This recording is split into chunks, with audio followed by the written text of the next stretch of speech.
you've created a broad coalition. I believe the Republican Party is now the party of hardworking men and women, and the Democratic Party is the party of Hollywood, New York, and D.C., coastal elites, as I call them. If that. If that.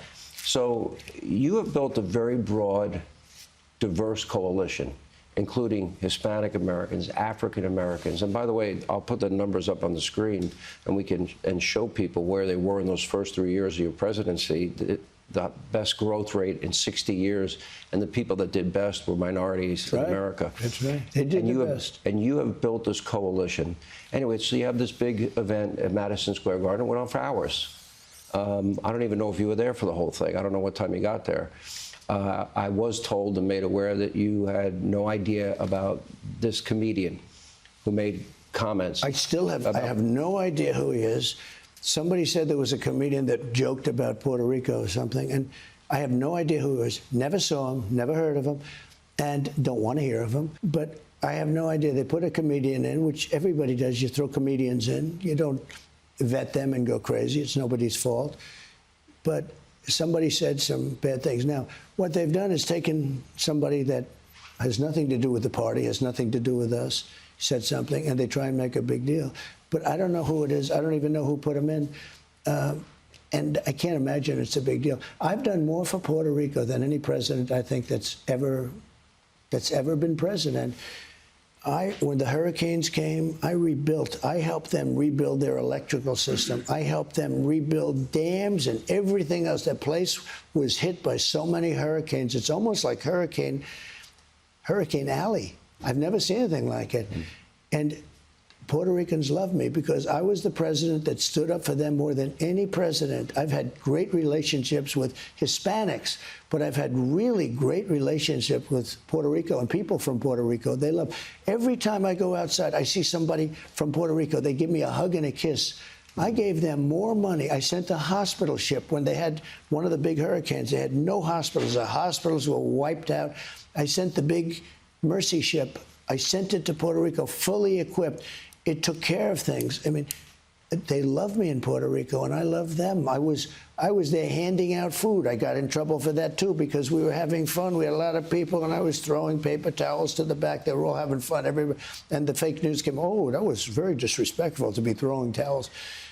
No, I have unbelievable good relationship with Puerto Rico and the Puerto Rican people. Who this comedian was, I have no idea. You wish he wasn't there? Yeah, I mean, I don't know if it's a big deal or not, but I don't want anybody making nasty jokes or stupid jokes. I mean, probably he shouldn't have been there, yeah. Let me ask this. It seems to, as we come down,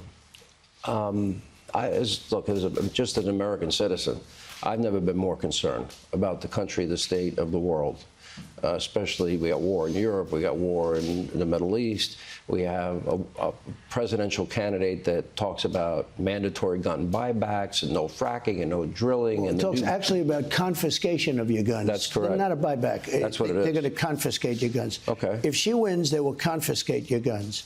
And the new Green Deal, $93 trillion, eliminate the filibuster, eliminate private health insurance, sex change operations, and amnesty for illegals, all of this, it didn't get covered by the press. However, at the end of the day, if you win, this is going to be about the borders, energy, the economy, it's going to be about law and order, healthcare, safety, security. It's going to be about healthcare, taking care of people. It's going to be about things other than what you would typically think coming from me.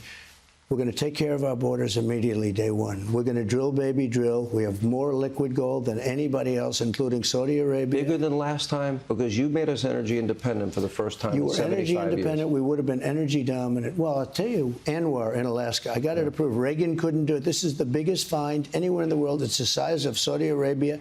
Some people say it might even be bigger. Think of it. Saudi Arabia in our country, Alaska, they were already, I got it approved. I got everything done. Biden comes in. The first thing he does is end it. We would have been supplying oil and gas to China, to all of Asia. It's Alaska, to Japan. It would have been unbelievable. We would have been paying down debt. He comes in and he rejects it because the environmentalists reject it. It has nothing to do with the environment. It's good for the environment. When you say energy dominant, would you be able to ratchet up production, natural gas, oil, coal, very quickly, where we could provide all the energy needs to, say, Western Europe? Yeah. And that means Vladimir Putin would be cut off? We would have taken over Western Europe.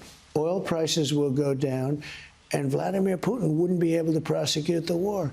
Look, when they came in, they screwed up my energy program, and the prices went through the roof, and Putin went in. If I were president, that would have, number one, we wouldn't have had inflation. Oil wouldn't have gone up like it did, but it got close to $100 a barrel. He made a lot of money during the war. At $100 a barrel, he makes money. At $40 and $50 a barrel, he wouldn't have even thought about doing it. Biden forced him. He said, we're going to raise the price of oil. Oil went up to $100, almost $100 a barrel. Would have gone up even more. You know what they did? They went back to my policy and got it down a little bit, but only a little bit because it wasn't really my policy. Right now, we would have 3 to 4 times more than what we're doing. But if they didn't go back to my policy, you would have been paying literally $20 a gallon for gasoline for your car.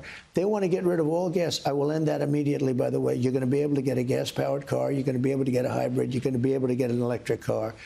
But they want the freedom, the choice to buy what you want. They want to force, and nothing wrong with electric, but they want to force everybody to electric. Everybody doesn't want electric. What would your role for Elon be, Elon Musk? So Elon has a lot of roles he could take because he's a very exceptional guy. But he has a thing. He feels there's such waste, fraud, and abuse in our budgets. And he's right. And he's a great cost cutter. And he'll cut costs without anybody even knowing it. Nobody's going to know it. Nobody's going to feel it. He will cut costs, and he feels he can save $2 trillion. If he does that, our budget is more than balanced. Hey, Sean Hannity here. Hey, click here to subscribe to Fox News YouTube page and catch our hottest interviews and most compelling analysis. You will not get it anywhere else.